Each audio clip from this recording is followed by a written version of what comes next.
Oui, je pense très certainement que Liam a fugué. C'est pas la première fois qu'il évoque le fait de vouloir partir de chez son papa.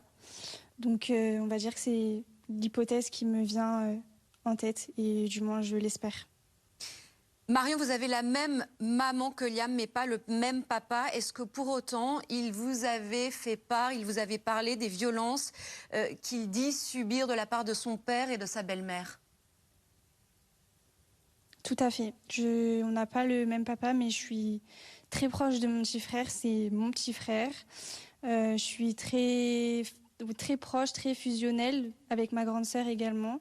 Il communique beaucoup avec moi et ma grande sœur, et enfin même avec ma mère, sur la relation qu'il peut avoir avec son papa depuis très jeune, depuis l'âge de ses 2 ans en fait.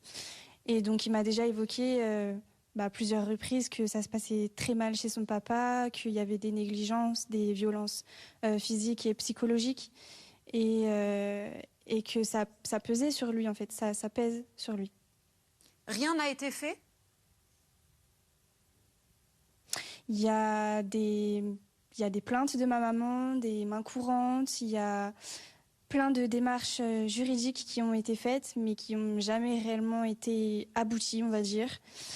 Et donc, on est toujours dans l'attente en fait d'une réelle décision qui peut mettre en sécurité mon petit frère, mais peut-être qu'il suffit qu'il disparaisse pour que quelqu'un se bouge finalement.